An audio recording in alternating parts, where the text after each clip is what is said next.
This conversation is powered by Google Illuminate. Check out illuminate.google.com for more. Welcome to today's discussion. We're diving into a crucial topic affecting Canada, the escalating trade tensions with the U.S. and how Canadians can navigate this challenging landscape. Our guest is an expert on international trade and economic resilience. The current trade climate presents significant challenges, but also opportunities for innovation and strategic adaptation. Exactly. The article highlights the 25% tariffs imposed on many Canadian goods. How significant is this impact? It's substantial. These tariffs aren't just affecting specific industries, they're creating a ripple effect throughout the Canadian economy. And the retaliatory measures from our provinces only complicate matters further, don't they? Let's unpack the core issue, the U.S. tariffs. The article mentions justifications that many find unconvincing. What's your take on this? The justifications seem largely politically motivated, rather than based on sound economic principles. The impact on Canadian exports is undeniable, affecting everything from manufactured goods to raw resources. And the lower tariff on oil and gas, is that a genuine concession or simply a strategic move? It's a complex issue. While it might seem like a concession to the energy sector, the overall impact of the tariffs on other sectors far outweighs any perceived benefit. The article points to a clear economic fallout, decreased competitiveness, job losses, and reduced economic output. How severe do you anticipate these effects to be?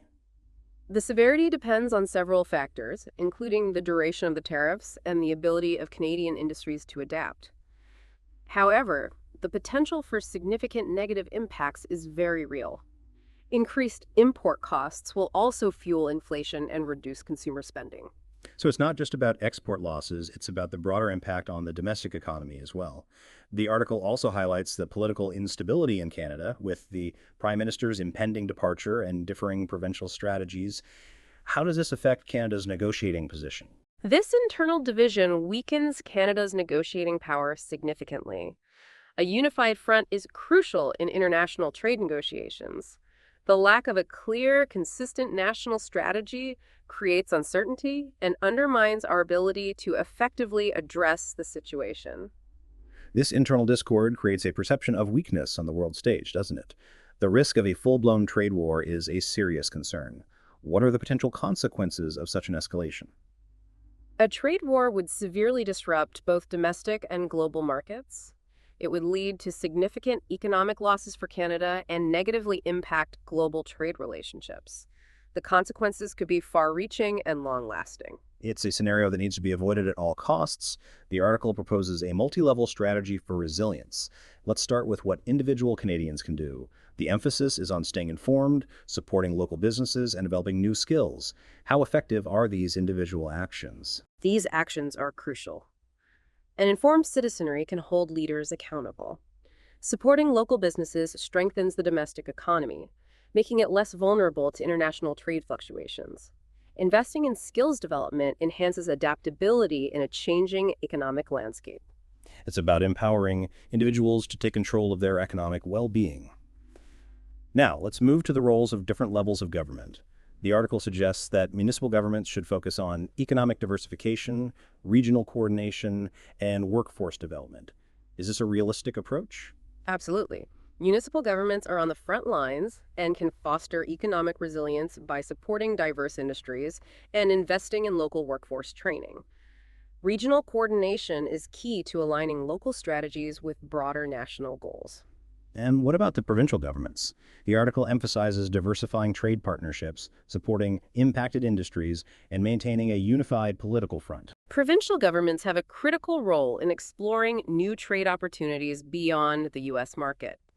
Targeted support for affected industries is essential for their survival and adaptation. A unified political front is crucial for effective negotiation. Finally, what should the federal government be doing? The article highlights robust diplomatic negotiations, national economic support programs, transparent communication, and long-term strategic planning. The federal government needs to lead the diplomatic efforts, securing Canada's interests through international bodies like the WTO.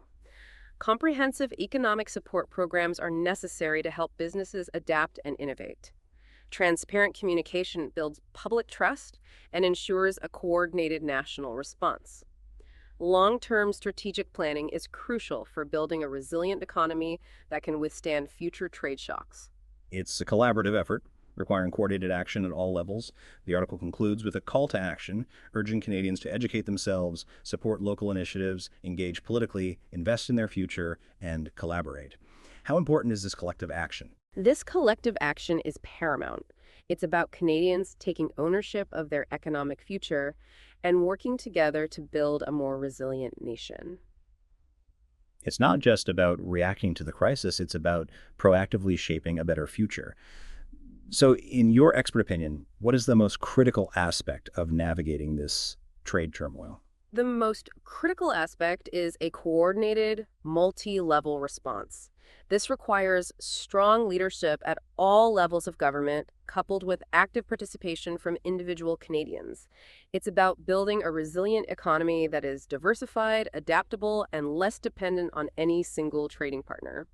That was a great discussion. Thank you for sharing your insights.